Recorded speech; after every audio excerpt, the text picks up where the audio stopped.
Stay here, okay? For the first time, I felt like I saw a terrifying look on my beloved Tommy's face.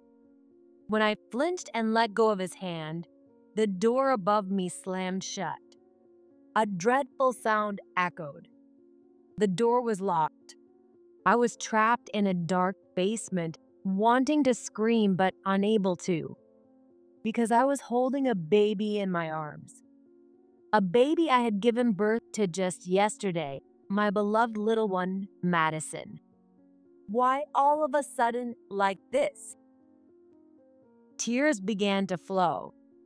Trapped in a dark basement in my postpartum state, Madison, whom I had just fed, slept peacefully, unaware of anything. That was the only solace. Then, after about 3 hours, I had just finished feeding Madison again under the light of the only lamp when a dark shadow appeared in its glow. Who's there? I turned in fear. A dark shadow emerged from the depths of the basement. It was the bluebird of happiness that pulled me up from the depths of despair. My name is Emily Smith, 27 years old. I work as a veterinary nurse at a small animal hospital in town. Having just recently gotten married, I was living a happy life. My husband, Tommy Smith. He is 2 years older than me, a serious and gentle person. Sometimes he might be too kind, always considerate of others. I even admire him for that. It felt like a dream that I could date him, be proposed to, and get married. But my heart always harbored some dark feelings. The reason lay in my unfortunate childhood. My parents, Alex and Mary, were small-town doctors who raised my brother, John, and me to become doctors too. They were always adamant about the doctor profession and wouldn't allow any other path. In elementary school, when I drew a picture of a groomer as my future dream, it was immediately torn up upon bringing it home. I can't believe you draw something other than a doctor, a groomer. Don't be ridiculous. My mother mocked my dream and threw it away like trash. Tears streamed down my face as my father laughed mockingly behind me. Girls really are hopeless. Emily can't be a doctor. Well, at least we have John. We're counting on you, John. Yes. My smart brother never defied them.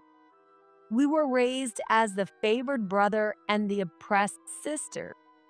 The only thing that kept this distorted family balanced was my brother's efforts. He was always on my side. Emily, follow your own dreams. Leave our parents to me. But then, John, you. It's okay. I don't mind becoming a doctor that much. You want to be a veterinary nurse, right? Yes, being a vet seems too hard. My kind brother never laughed at my dream, even though I couldn't study as well as him. He was my only refuge and a shield from our parents. I loved him dearly. But that beloved brother died in a car accident the summer of his second year of high school. I couldn't believe it. It was a heart-wrenching farewell. The balance he maintained crumbled, and my parents treated me even more disdainfully. How unfortunate to have such a useless daughter left in this family. Why, John, it should have been you instead. The moment I heard those words, it felt like my life crumbled beneath me.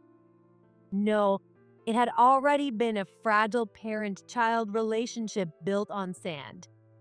Even so, I gritted my teeth and got through middle and high school. After graduating high school, I chose to go to a university where I could study veterinary nursing. Of course, my parents, who wanted me to go to medical school, were furious. You ungrateful brat. Never cross this threshold again. I was disowned and kicked out of the house.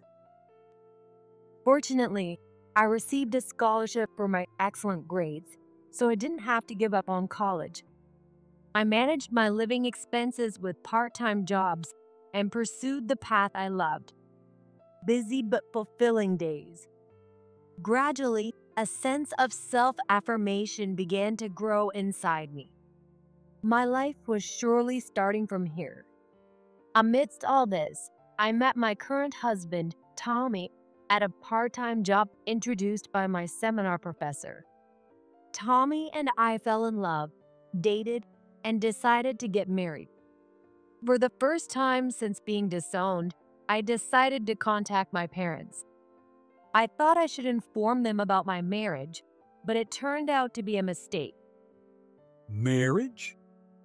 Your partner is a doctor, right? No, he's an ordinary company employee, but he's A company employee? I told you we wouldn't accept anyone other than a doctor. You're truly hopeless, Emily. Don't ever contact us again. My father cut me off and insulted me. Then my mother, who took the phone next, expressed her disappointment. You always let us down. How disappointing. Neither of them would listen to me. Reaching out to them after so long only made me feel more miserable. Because of this, our wedding was a small affair.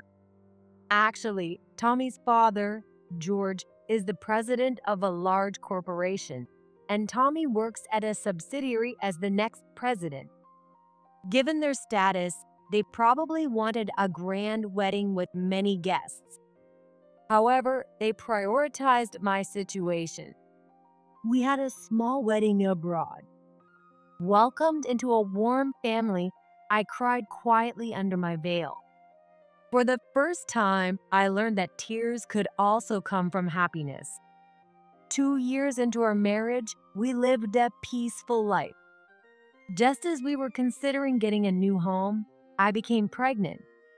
When we found out it was a boy during a checkup, the realization hit me, filling me with a different kind of happiness. But at the same time, should I tell my parents about the pregnancy? I had another dilemma concerning my parents. It would be their only grandchild, after all. But, yeah, value your own feelings, Emily. My feelings. It might sound strange, but despite everything, I still wanted to cling to my parents. Maybe they would be happy about a grandchild. With that faint hope, I made the call after 2 years. Hello, Mom. It's Emily. I have something to tell you. Their reaction to the pregnancy news was unclear. But as soon as I mentioned it was a boy, He must be John's reincarnation. my mother's tone changed, and my father, who took the phone next, sounded cheerful for the first time in ages. Well done, Emily. A boy. That's wonderful. Yeah. Why? Even though they were happy, I felt a chill run through me. I had a bad feeling. And then my father's next words shocked me more than ever. When that child is born, send him here. We'll raise him to be a fine doctor. What? At first, I couldn't understand what he was saying. But as my parents on the other end of the line went on about reincarnation and an heir, I realized this was not normal. I had always suspected, but now I knew for sure. My parents were crazy. Fear gripped my heart, and I hung up the phone in the middle of the conversation. After that, they called over and over, leaving messages. They even came to our apartment, demanding, "Give us our grandchild," and accusing, "You can't possibly raise him." Tommy and I were at our wits' end and decided to ask his parents for advice. I felt bad worrying them, but this was about their precious grandchild too. After hearing our story, they took it seriously and thought hard about the situation. Emily is at a crucial time right now. It might be better for her to stay somewhere else. After discussing it, George suggested that we isolate ourselves at a cottage in Vermont. Tommy arranged to work remotely, and my mother-in-law, Jennifer, would take care of the household chores and help out. I was deeply grateful to my in-laws for making all the preparations. Really, thank you for everything, Jennifer. Don't worry, Emily. It's not your fault. Jennifer had been worried about my relationship with my parents since the beginning of my marriage. She was so kind that I thought Tommy must have inherited his kindness from her. In our secluded life, I began thinking about the birth. To avoid my parents finding me, I decided to have a home birth at the cottage. Tommy was surprised but supportive. I always knew you were strong-willed, Emily, but this is beyond what I expected. I'll help too. I was a bit embarrassed by his praise. Jennifer also nodded seriously. All right. I have a friend nearby who's a midwife. I'll ask if she can help. Thank you so much. The midwife introduced to us was a robust woman named Sarah. She gave us her strong assurance that she would fully support the birth under these circumstances. I live nearby, so I can come over anytime. You can count on me. Sarah's confident assurance was a great relief. I can never thank her enough. I was also thrilled when Tommy brought home a dog when we moved to the cottage. He knew I had always wanted a toy poodle, and he seized this opportunity to make my dream come true. I thought it might be a good distraction. Plus, it could be a playmate for our child in the future. Thank you.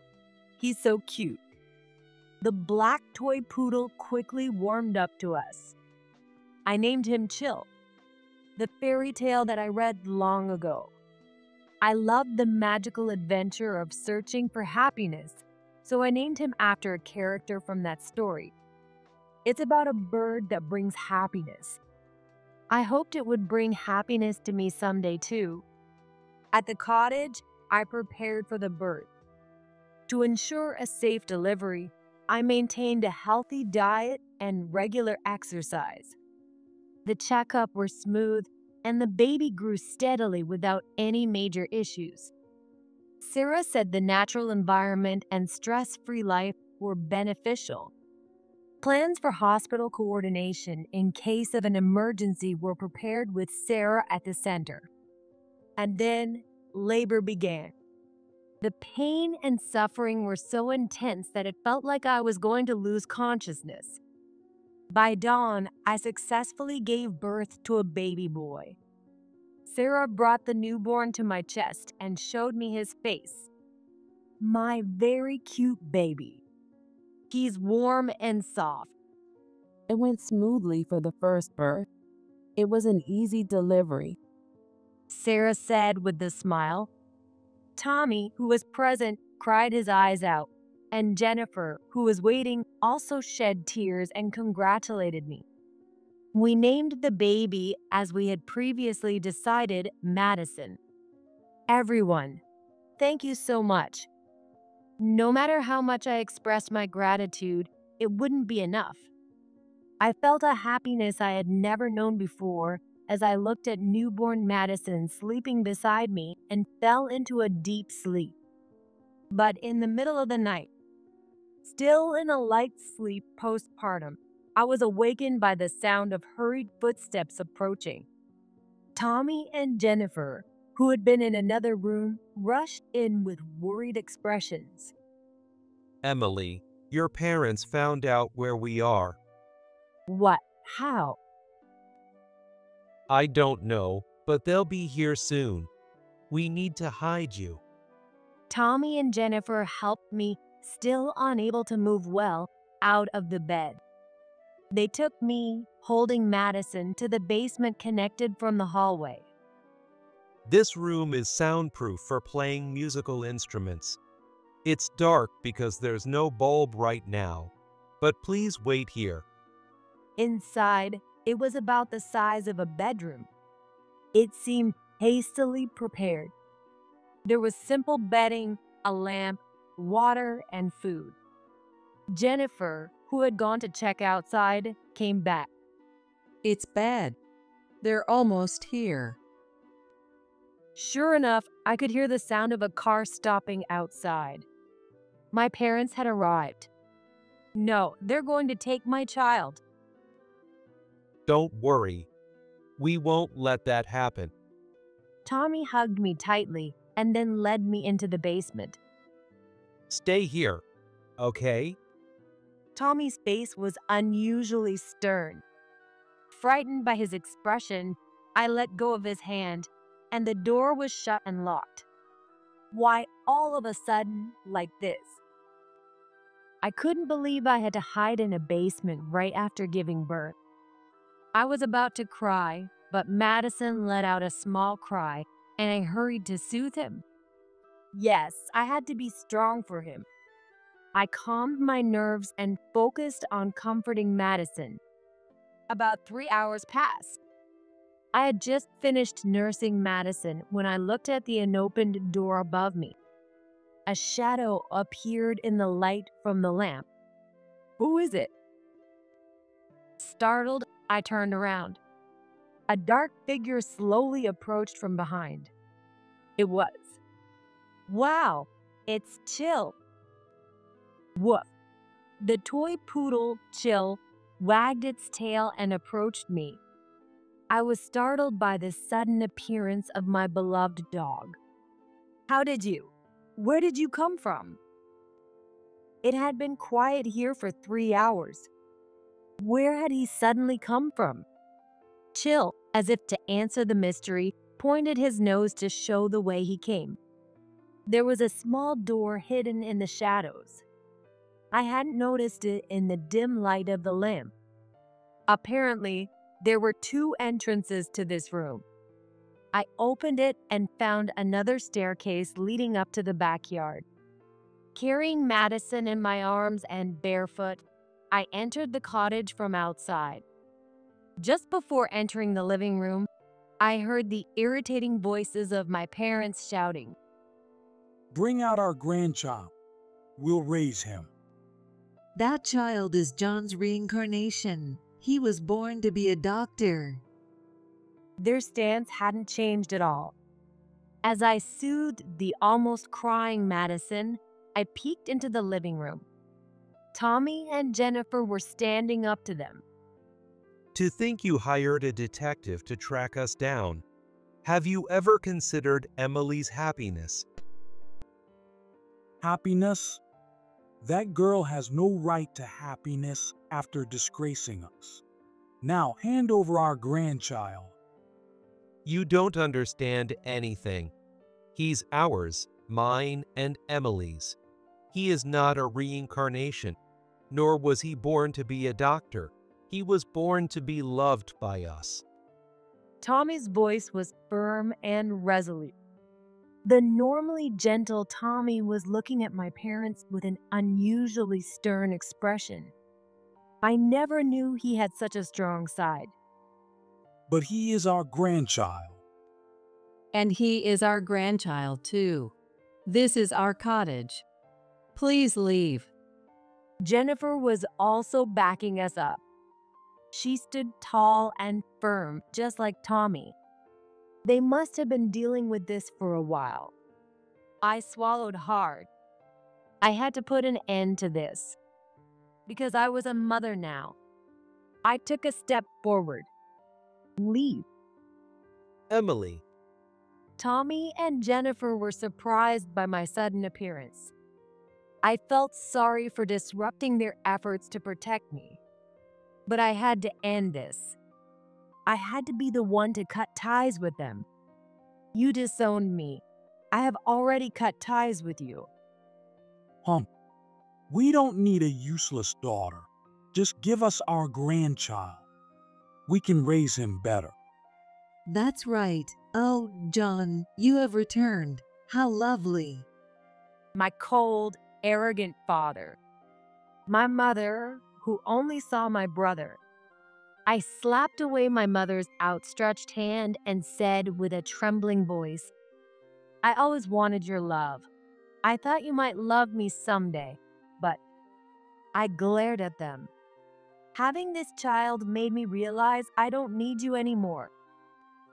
Madison woke up and started crying from my raised voice.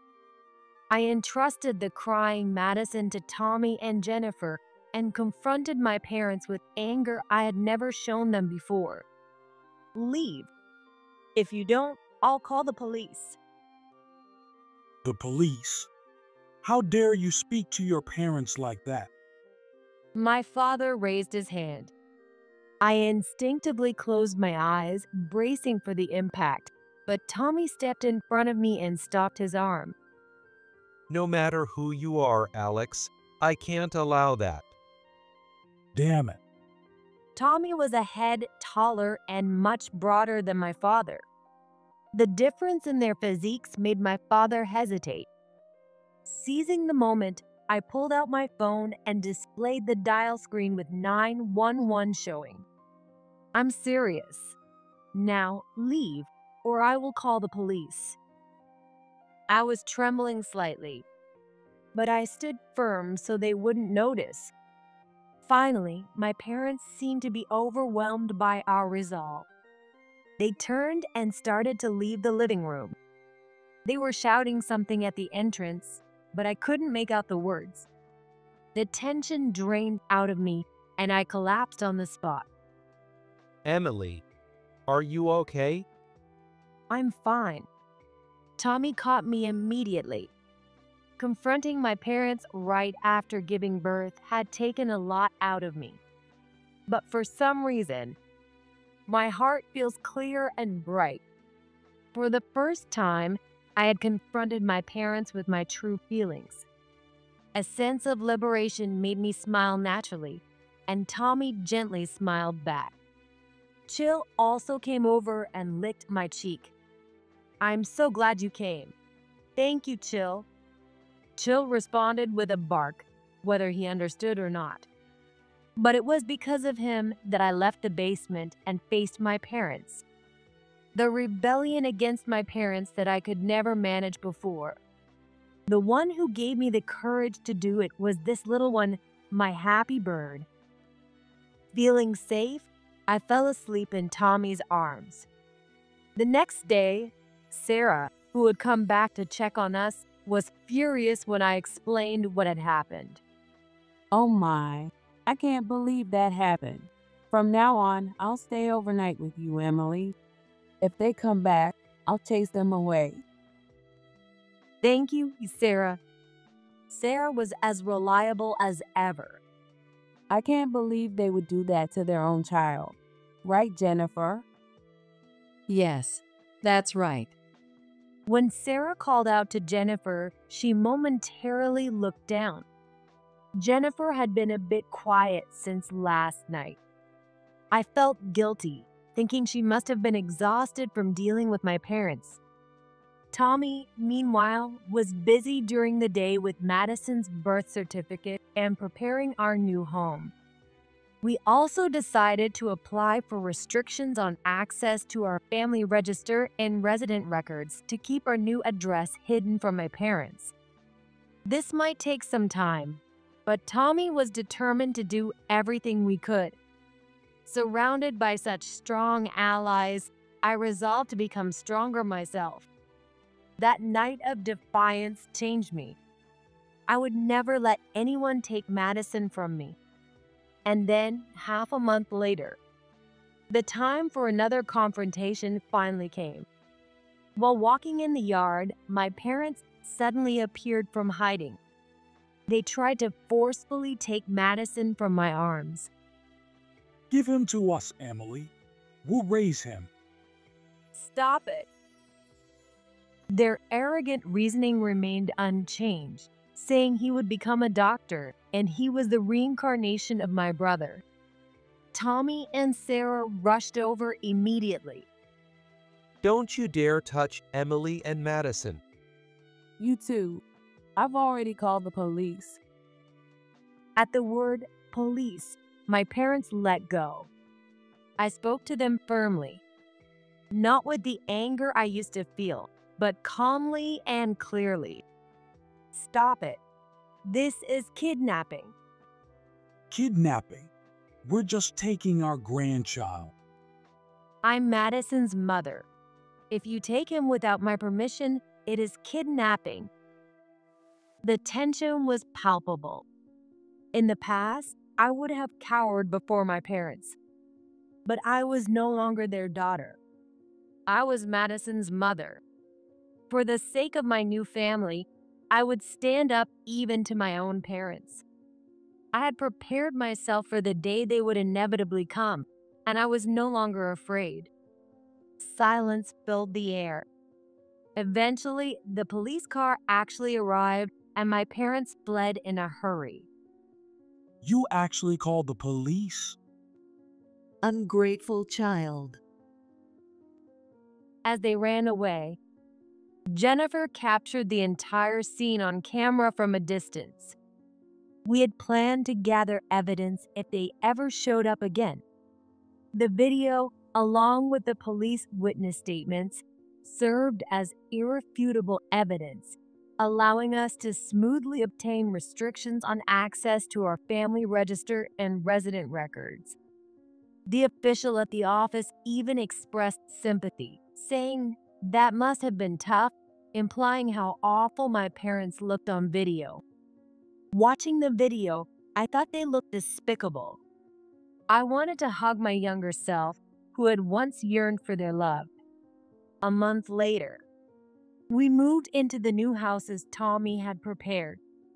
It was a large, 2-story house with a garden, including a dog run for chill at my request. A lovely yard also had a swing for Madison to play on in the future. Although our ties to my parents weren't completely severed, we had created a physical distance. They no longer knew where I lived, and I could finally focus on raising Madison in peace. Days passed calmly, though busy with childcare. Jennifer and George would occasionally visit and dote on Madison. Eventually, Madison turned 3 and grew significantly. Now he is a beloved child, living happy days. One day, Tommy showed me an article on the internet. Hey, Emily, doesn't this look like it's about your parents?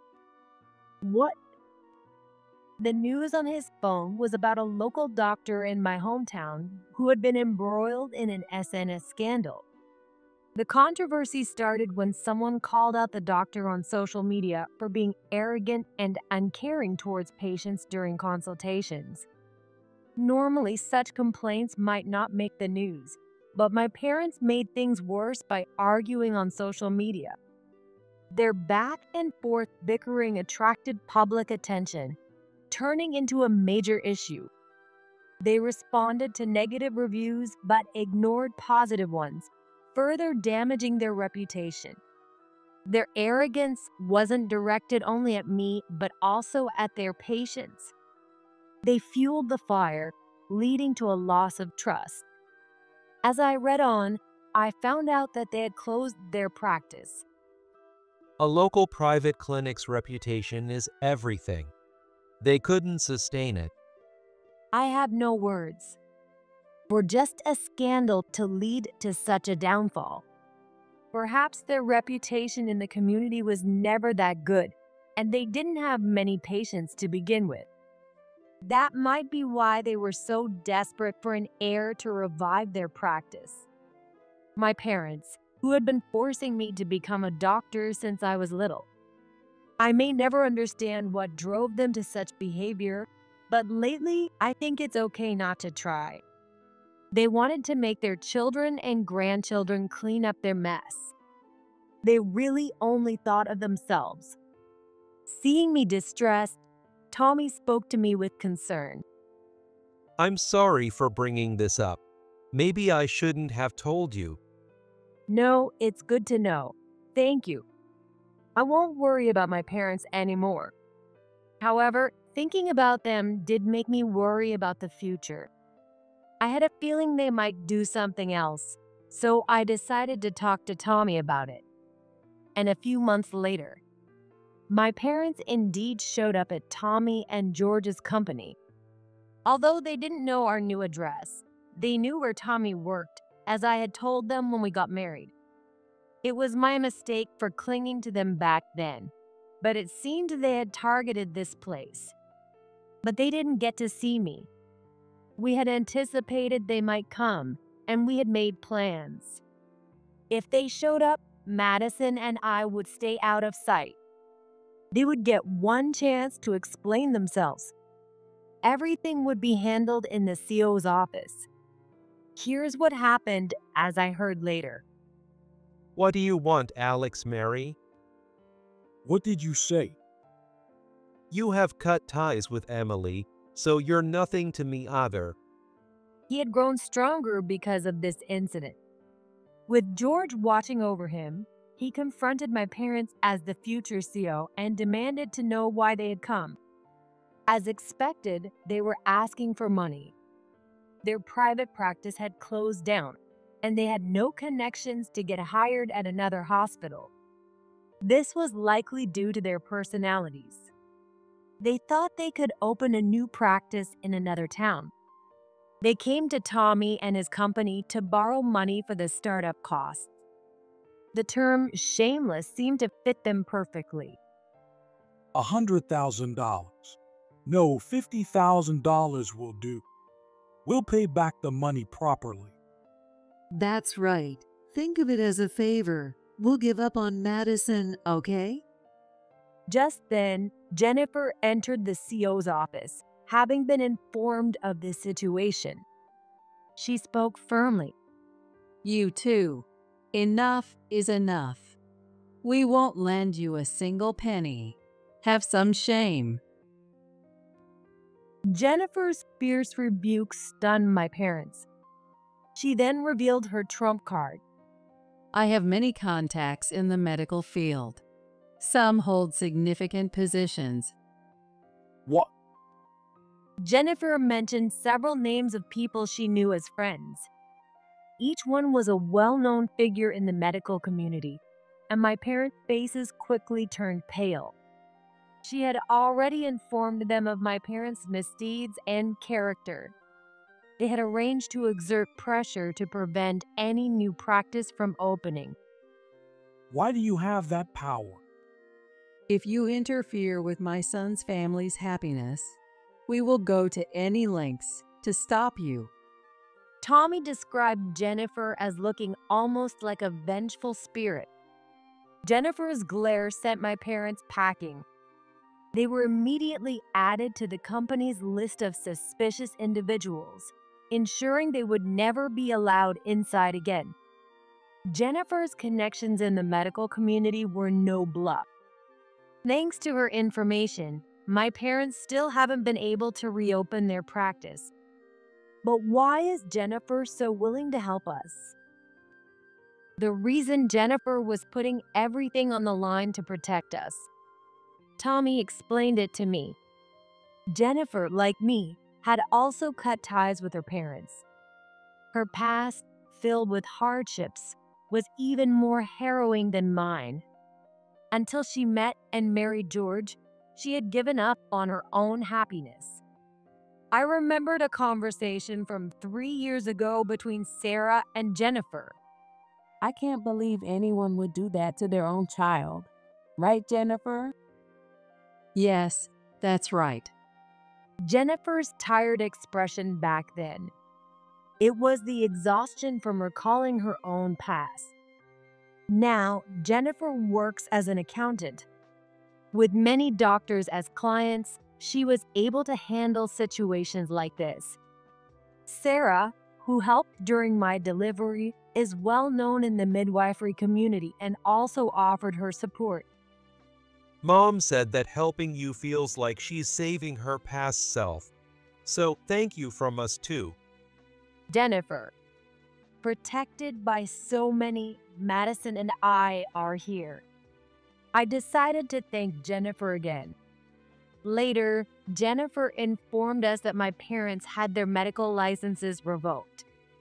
Their fraudulent activities at their former practice were exposed by a former employee. They were involved in insurance fraud and violations of pharmaceutical laws. The severity of their actions led to not just a suspension, but the cancellation of their medical licenses. They were left with hefty fines and no right to practice medicine. It's a tragic outcome for my parents, but it was inevitable. They were far too selfish, and it no longer concerned me. I closed my phone after reading the news and started preparing a meal for my family. My difficult childhood. As if in response to that, my future was filled with happiness. Perhaps due to my tough past, I find myself moved to tears by the simplest things. Madison often says, "Mom, you're such a crybaby." Now, Madison is already in 6th grade. He's grown up so much. Today is an open class day. I stood at the back of the classroom with Tommy. We listened as everyone read their essays. Next was Madison's turn. My Family by Madison Smith, Class 6-2.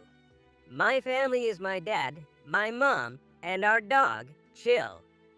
Madison's essay was a mix of innocent honesty and careful politeness, typical of a child. I listened intently to every word. By the end, I couldn't hold back my tears. Once again, Madison would probably call me a crybaby. Tommy put his arm around my shoulders as I wiped my tears. Madison looked back from his seat, smiling as if to say, "I knew it." My happiness was right here. I cherished the happy moments brought by Chill, my little happy bird.